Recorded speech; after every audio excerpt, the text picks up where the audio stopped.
Bien, vamos a tener un momento de oración. Amado Señor y Padre nuestro, una vez más en tu presencia te damos las gracias por este refrigerio que tú nos has permitido para juntas recrearnos en tu presencia y alimentarnos de ti por medio de tu palabra. Te damos las gracias por todo cuanto ha transcurrido hasta aquí, por todo cuanto falta, porque sabemos que tú tienes manjar para cada una de nosotras. Rogamos que tu Santo Espíritu nos dirija y nos hable, y que salgamos de aquí inspiradas y equipadas para continuar en el cumplimiento del ministerio en el que tú nos has puesto a cada una de nosotras. En el nombre de Jesús. Amén. Y amén. Quisiera llevarlas a 2 de Timoteo, capítulo 4, versículo 5, que es solamente el versículo base de donde vamos a partir, pero luego nos vamos a estar moviendo por toda la palabra, sobre todo en Génesis. Y dice allí la palabra del Señor: pero tú, sé sobrio en todo, soporta las aflicciones, haz obra de evangelista, cumple tu ministerio. Al animar a Timoteo a hacer la obra, Pablo le encargó cumplir su ministerio y cumplirlo con todos los requisitos, no dejando nada por hacer. Un encargo muy similar le fue dado a Arquipo en Colosenses capítulo 4, versículo 17. Mira que cumplas el ministerio que recibiste en el Señor. El original griego aquí sugiere a Arquipo que se mantenga en el total cumplimiento del ministerio, o sea, que es un trabajo de toda la vida. El encargo dado a Timoteo y Arquipo es algo a lo que todo creyente debe con esmero poner atención, cumplir nuestro ministerio. Sencillamente Pablo le estaba diciendo a este joven que hiciera todo aquello para lo cual Dios le había llamado y capacitado. Como mujer, Dios nos ha llamado y capacitado a cada una de nosotras desde nuestra creación para un ministerio en el hogar, en la sociedad y en la iglesia. Nuestra responsabilidad ante este llamado es reconocer, aceptar y honrar ese ministerio, pues haciendo esto honramos a Dios. Partiendo del hecho de que todas tenemos un ministerio en el Señor, y dicho sea de paso, en el Señor habla de las directrices del lugar de donde proviene la autoridad para realizar ese ministerio, nos toca analizar el sentido, la base y la razón de nuestro ministerio con el debido apoyo bíblico. Hoy día existe una gran confusión en torno al lugar y ministerio de la mujer en el hogar, en la sociedad y en la iglesia. Muchas especulaciones e información, pero nada concluyente en torno al tema. Así que vamos a analizar con la ayuda del texto bíblico y del Espíritu Santo lo que la Biblia tiene que decir a este respecto desde dos perspectivas. Lo vamos a analizar desde la perspectiva nuestra como fémina, o sea, como mujer, pero también desde el punto de vista no solo como mujer, sino como mujer de Dios. Esto implica que vamos a tener que analizar el tema desde nuestra orientación sexual como mujer y también desde nuestra orientación ministerial como sierva de Dios. Ahora, ¿es esto realmente importante? Lo primero es que todo lo que hacemos, lo tenemos que hacer para la honra y la gloria de Dios. Y en ese sentido, todo para el creyente es importante. En segundo lugar, tenemos un Dios de orden que ha dado instrucciones precisas de cómo Él quiere que se hagan las cosas. El nivel de detalle que encontramos en las Escrituras en torno a los diferentes temas nos da una idea concisa de la importancia que tiene para Dios cada cosa que Él ha delineado en su palabra. De cuántas e innumerables bendiciones ha sido hecha partícipe la mujer. Partiendo de la creación misma, el hombre, por ejemplo, fue formado de la tierra, pero la mujer de carne y hueso. Al igual que el hombre, nosotras poseemos la imagen de Dios. Dios elogia el valor de una mujer virtuosa. Es considerada corona y gloria de su marido. La Biblia da crédito y aprueba la labor de muchas mujeres, como María, Rahab, etc. Y en Proverbios, la sabiduría es personificada como una mujer. La mujer también tuvo parte participativa en la encarnación de nuestro Señor Jesús. Ha sido beneficiaria de los dones de Dios. Fue parte del ministerio de apoyo en el ministerio terrenal de nuestro Señor Jesús. Y la primera vez que nuestro Señor reveló su identidad como Mesías, lo hizo a una mujer, la samaritana. Las mujeres también estuvieron al pie de la cruz y en la resurrección de nuestro Señor Jesús, y fue a ellas a quienes Él envió a dar parte a los apóstoles, a los discípulos. El día de Pentecostés también, en el nacimiento de la iglesia, las mujeres estaban presentes orando con los discípulos en el aposento alto. La iglesia es representada en el Nuevo Testamento como la novia o esposa de Cristo, o sea, como una mujer. Los hijos son llamados a honrar no solo a padre, sino también a la madre.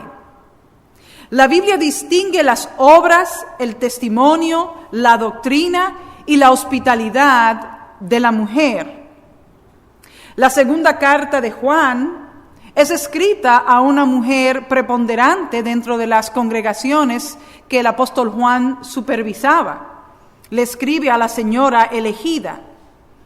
Pero también sabemos que Pablo ministró juntamente con mujeres y reconoció y aplaudió su fidelidad y dones.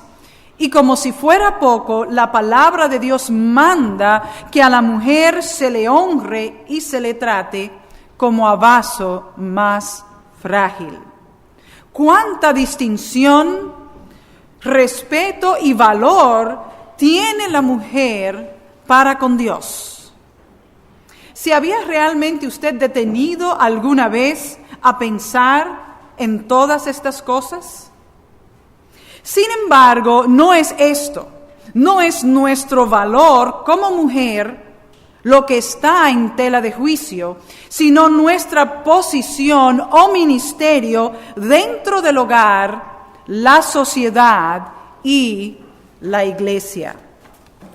La pregunta más bien es, ¿el ser beneficiaria de tantos privilegios y beneficios nos da los mismos derechos y posición que el hombre?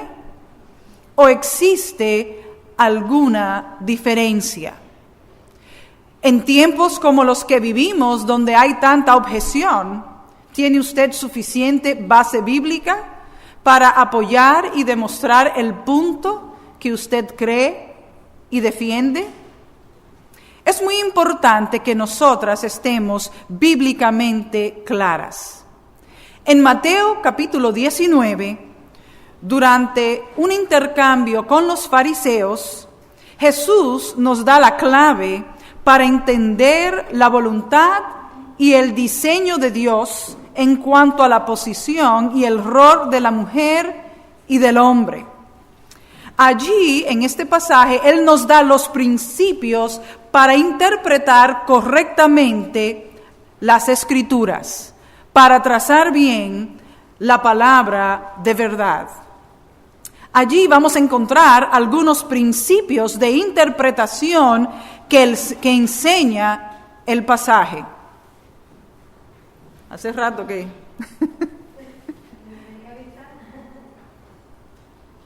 Vamos a darle la... Ok. Un principio que nos enseña Mateo 19 es que la Biblia se explica a sí misma.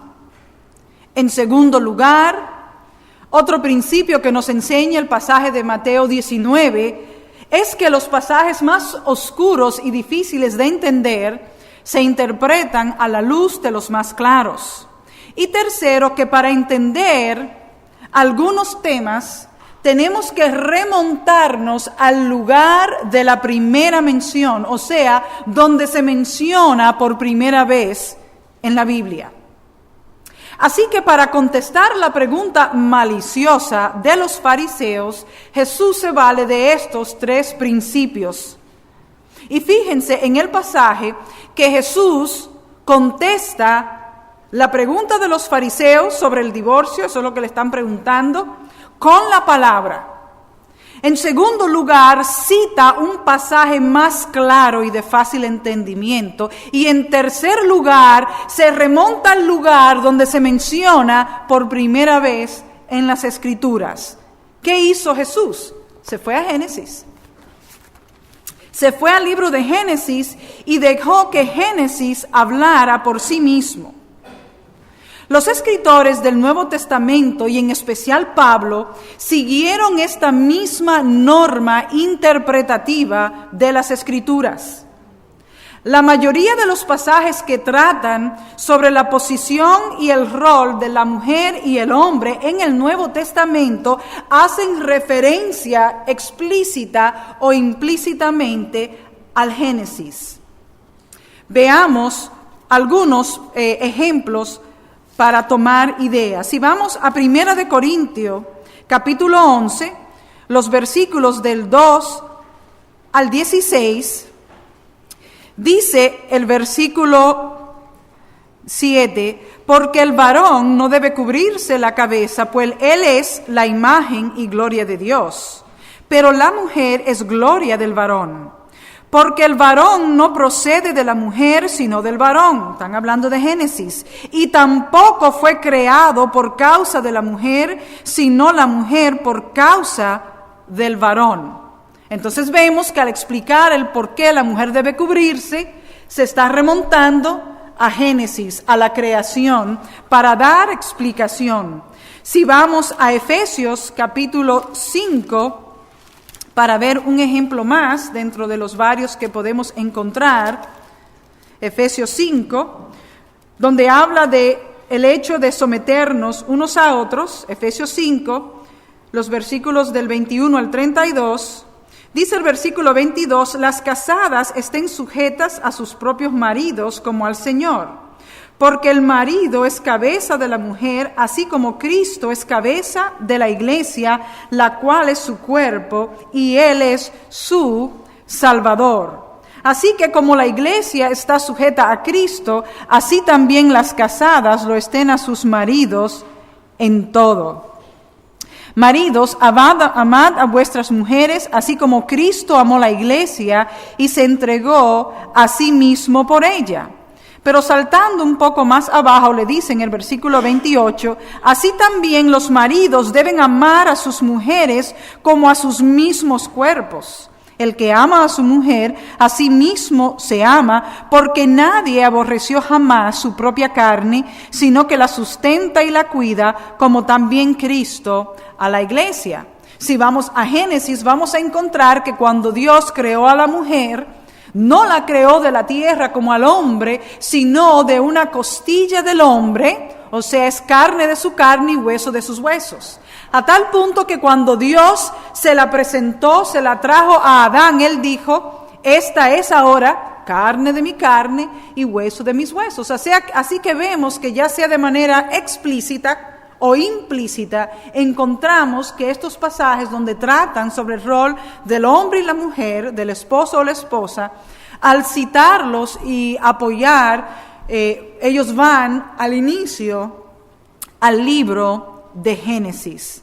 Así que para entender la enseñanza del Nuevo Testamento en torno al rol o posición del hombre y la mujer, tenemos que comprender primero el orden en la creación de Dios, mirando la historia de Adán y Eva, y allí vamos a encontrar el propósito de Dios en la creación y también en el hombre y la mujer.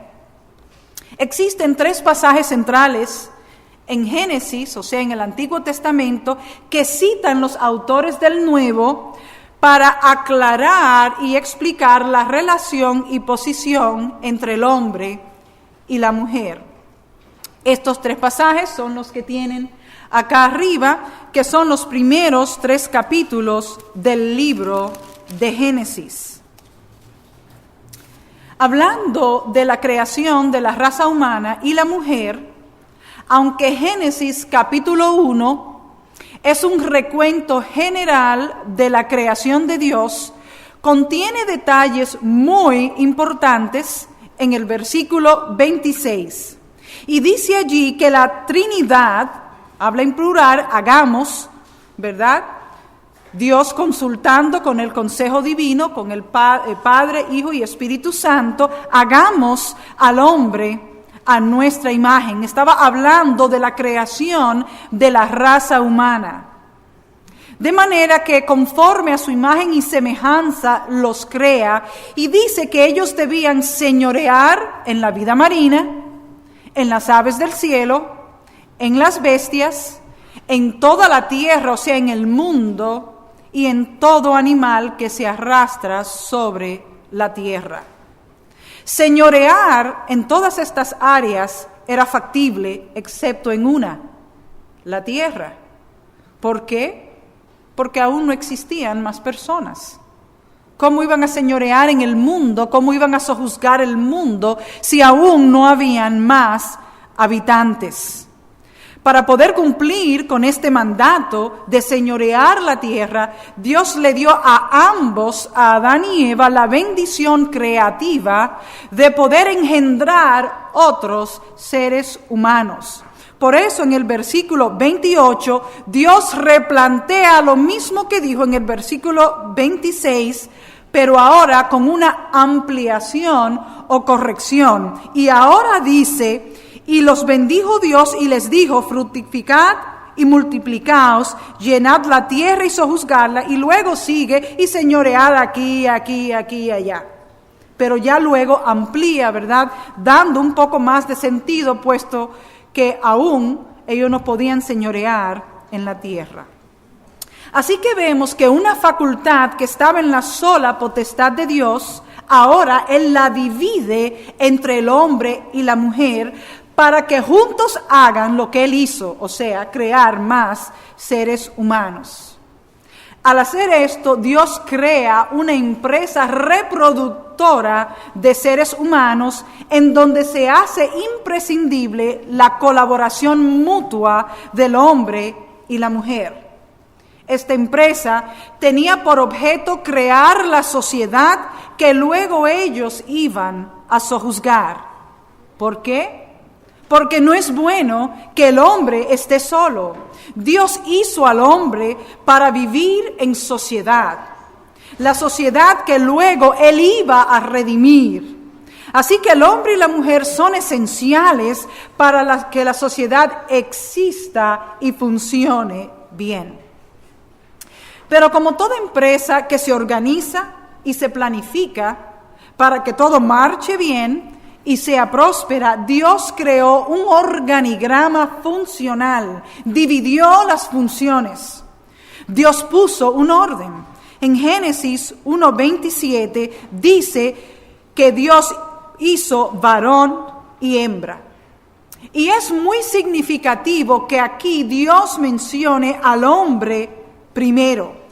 De hecho, Génesis 2, versículo 7 nos confirma que el hombre fue formado primero y luego de su costilla más adelante fue formada la mujer. De modo que el orden está claro. Primero el hombre y luego fue que vino la mujer. Pero es importante que aclaremos y corrijamos algunas cosas. Hay 3 cosas que queremos señalar hasta ahora. En primer lugar, tanto el hombre como la mujer fueron creados a imagen y semejanza de Dios. En segundo lugar, juntos tienen la responsabilidad de llenar y señorear la tierra. Y tercero, el hombre fue formado primero. El pasaje no dice que eran iguales. Y esto se dice mucho, no, iguales, lo creó a su imagen y semejanza, son iguales. No dice el pasaje que son iguales, todo lo contrario. Dios los hizo diferentes, varón y hembra los creó. Uno fue formado de la tierra y el otro fue formado de carne y hueso. Uno varón y otro hembra, o sea, 2 géneros diferentes.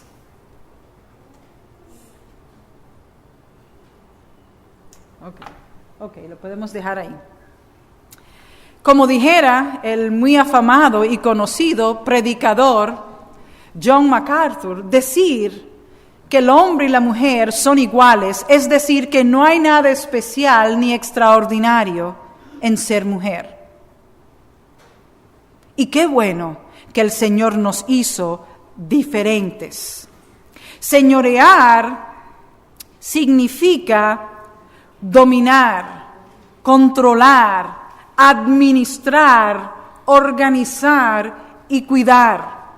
Esto implica un orden. Es la tarea de ambos, el hombre y la mujer, dentro del orden de Dios desde el principio, ¿verdad? Pero también es importante notar que en todos los casos que se habla de la creación del hombre, como vemos aquí en Génesis 2:7 y también en el versículo 8, la Biblia dice que Dios formó al hombre, mientras que dice que hizo a la mujer. Eso lo podemos ver en el versículo 22, donde dice que hizo a la mujer, mientras que al hombre lo formó. La formación del hombre implicó mucho más que la simple hechura de un muñeco. Y esto es muy importante porque refuerza el concepto del hombre como cabeza. Así que si vemos de los versículos del 15 al 23, queda evidente que la formación del hombre implicó instrucción, o sea, educación de parte de Dios. Nombrar cada especie, que fue la tareita que Dios le asignó a Adán, implicaba el conocimiento de la naturaleza de cada especie y de sus características para poderlas nombrar correctamente. Si consideramos la amplia gama de especies que Dios creó en la vida marina, en los cielos y en la tierra, nos podemos dar cuenta que este trabajito de nombrar a cada uno le iba a llevar a Adán un tiempo considerable. Hubiera resultado lógico, ya que juntos iban a señorear, que Dios esperara crear a Eva, para que luego juntos se dedicaran a esta tareita, que de chiquita no tenía nada. Mas sin embargo, no fue así que Dios hizo. Y fue hecho así expresamente para que Adán se diera cuenta de 2 cosas. De primero, que era su responsabilidad y que él tenía la autoridad de regir y nombrar todo lo creado. Y en segundo lugar, para que se diera cuenta que dentro de todo lo creado no había una especie adecuada para él. De manera que el perro no es el mejor amigo del hombre, como dicen por ahí. Si no, Eva no lo hubieran creado. La instrucción de Dios le permitió al hombre no solo nombrar y aparejar cada especie, sino darse cuenta, en efecto, que él estaba solo, que no había una especie adecuada para él. Cuando Dios trae y decide crear a la mujer, habla de una ayuda idónea. Habla de ayudar, lo cual implica que Adán tenía un trabajo que realizar y que la mujer iba a tomar parte participativa en esa labor, pero él era primero. Y también era la responsabilidad del hombre pasar esta instrucción que había recibido de Dios a la mujer acerca de sus beneficios, de sus limitaciones y de las consecuencias que podían acarrear no seguir esas instrucciones, puesto que la mujer todavía no había sido creada. Cuando Dios le dijo a Adán, en el capítulo 2, en el versículo 16, le dijo: de todo árbol del huerto podrás comer, mas del árbol de la creación del bien y del mal no comerás, porque el día que de él comieres ciertamente morirás. Aún la mujer no estaba creada. Era la responsabilidad de Adán pasar esta instrucción a la mujer. Fíjense que todo esto en cuanto a la posición del hombre ocurre antes de la caída. Y esto es importante porque muchos sostienen que después de la caída es que Dios puso a Adán primero y a señorear por la mujer porque ella metió la pata. No es así. Por diseño, desde el principio, en la creación, Dios ya tenía al hombre como cabeza, porque el hombre es la gloria de Dios, mientras que la mujer la gloria del hombre.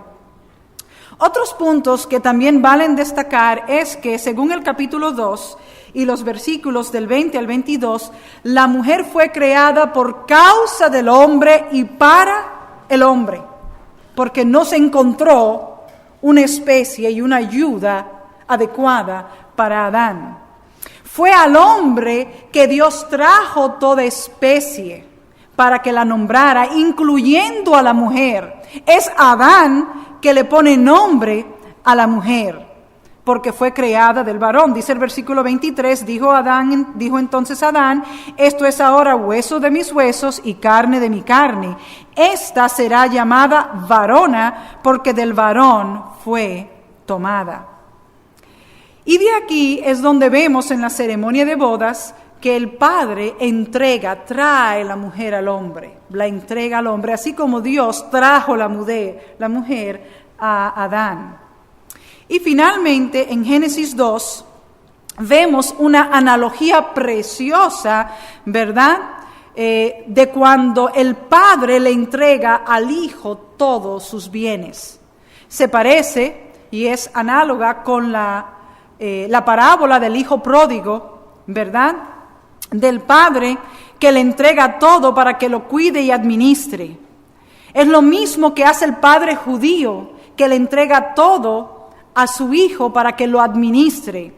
Y es lo mismo que hizo Dios Padre con nuestro Señor Jesucristo, que le entregó todo cuanto Él hizo. Así que en el orden está nuestro Señor Jesucristo, está el hombre y luego está la mujer. Esto conforme a sus instrucciones desde el principio. Así que esto habla a todas voces de un orden, de una subordinación, la palabrita que no nos gusta, de una sujeción dentro del orden de la creación de Dios, tal y como existe en la Trinidad, la misma que dijo: hagamos al hombre a nuestra imagen y conforme a nuestra semejanza. Esa semejanza incluye orden y subordinación, porque en la Trinidad ninguno actúa independientemente. Ninguno es superior al otro, pero hay un orden. Dios Padre, Dios Hijo y Dios Espíritu Santo. Así que, comprendiendo esta relación y este orden, es que podremos realizar nuestro ministerio sobre las bases que desde el principio Dios instituyó y bendijo. Hablando en términos de la caída, En Génesis, creo que es la que sigue. Creo que sí. Ok, lo podemos dejar ahí, no importa. Hablando de la caída, en Génesis, capítulo 3, los versículos del 1 al 24, este es el tercer pasaje que citan los escritores del Nuevo Testamento para sustentar que el hombre es la cabeza de la mujer. Y esto también tiene mucha importancia y luego lo vamos a ver en otros pasajes que ya ustedes conocen. Existen 7 razones principales por lo cual el hombre es la cabeza de la mujer. Los versículos del 1 al 6 del recuento de Génesis 3 nos dejan saber que la mujer fue la vulnerable y la engañada por Satanás, no el hombre. En segundo lugar, como encargado, Dios cuestiona y confronta al hombre, versículos 9 y 11, no a la mujer. Él dejó encargado a Adán, él le dijo lo que tenía que hacer, él le pasó la instrucción a la mujer. Cuando Dios viene no cuestiona a la mujer, cuestiona a Adán. Eso nos deja saber que Dios le tenía por cabeza y responsable también. Tercero, es el hombre que es censurado por obedecer la voz y la instrucción de la mujer. Por haber obedecido la voz de tu mujer, ¿verdad? Le dice Dios en el versículo 17. El hombre también es responsable por la maldición de la creación que inicialmente fue preparada para él. Y fue a causa de su desobediencia que Dios maldijo la creación y no la desobediencia de Eva. Así que vemos como Dios tiene por responsable a Adán. En quinto lugar, es el hombre que nuevamente le pone nombre a la mujer. Ahora le llama Eva, versículo 20. Y en sexto lugar, Dios siguió nombrando al hombre primero en autoridad, aunque él no cuidó, aunque él no supervisó, ni controló a la mujer, ejerciendo la autoridad que le correspondía de parte de Dios. A pesar de todo ello, Dios lo sigue nombrando primero, teniendo por responsable de todo cuanto había acontecido. Así que concluimos, juntamente con los escritores del Nuevo Testamento, que citan estos 3 primeros capítulos de Génesis en torno al orden de la creación, que el orden establecido por Dios en estos 3 capítulos es el que Él aún desea para el hombre y la mujer. El orden establecido por Dios antes de la caída permaneció igual después de la caída, con agravantes. Pero sigue siendo el mismo orden que desde el principio Dios estableció para el hombre y la mujer. Primero el hombre, segundo la mujer. Que el hombre sea primero no implica que la mujer tenga menos valor. Dentro de la Trinidad, los 3, y fuimos creados a su imagen y semejanza, son coiguales en jerarquía, poder, autoridad. Pero hay un orden y cada uno se sujeta al otro. Es el mismo orden que como empresa el hombre y la mujer tienen que acatar para poder llevar a cabo el cometido de formar la sociedad, darle sentido a la sociedad y que ésta opere y funcione conforme a los planes de Dios. El hombre primero, luego la mujer, no diciendo que vale menos porque ya hemos visto de todos los privilegios y beneficios que la mujer ha sido partícipe, empezando con que fue la portadora del nacimiento de nuestro Señor Jesucristo.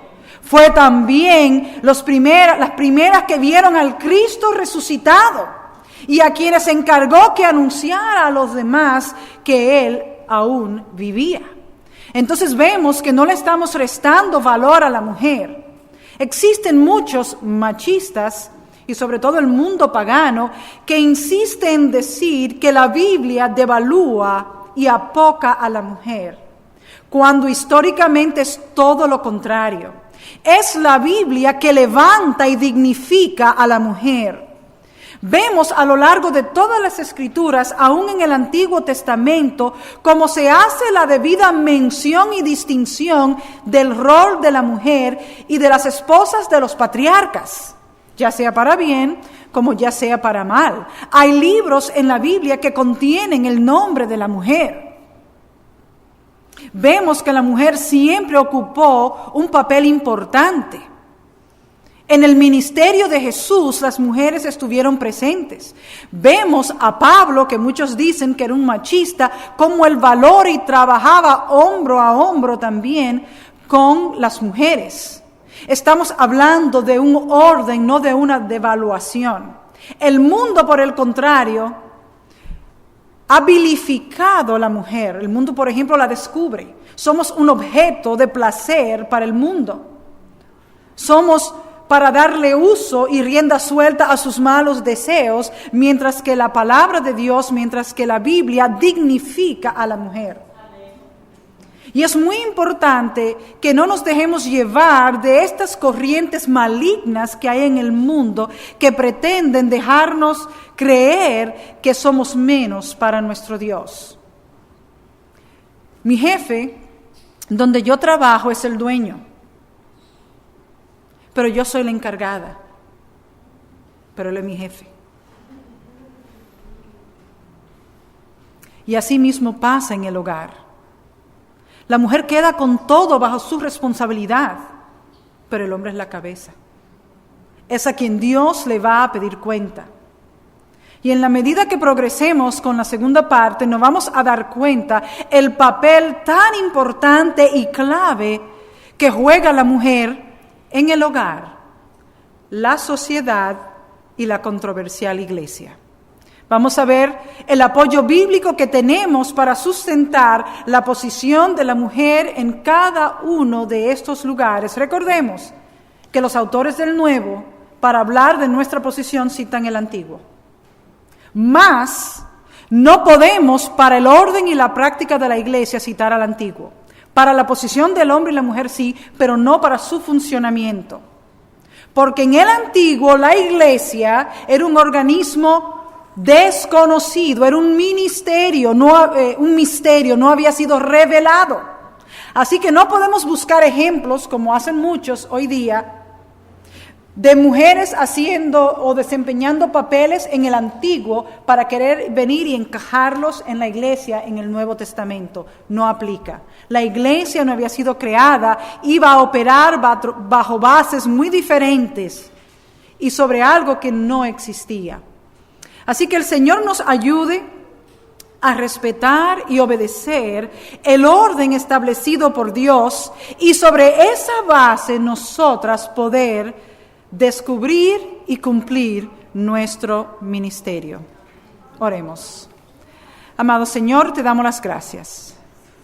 Muchas gracias, Señor, porque nos podemos acercar a tu palabra y dejar que ella sea que nos enseñe. Gracias, Señor, porque desde el principio hemos sido de incalculable valor para ti. Y justamente porque somos de incalculable valor para ti y para preservación de la humanidad, de la raza, del hogar y del orden que tú estableciste, tú nos has dado una diferenciación en los roles, tanto al hombre como a la mujer. Ayúdanos, oh Señor, en amor, en obediencia y en sumisión, a aceptar lo que desde el principio tú diseñaste. Sabemos que tu voluntad es santa, agradable y perfecta, y que cuando nos regimos por tus patrones y los honramos, tú nos honras a nosotros. Muchas gracias te damos en el nombre de Jesús. Amén.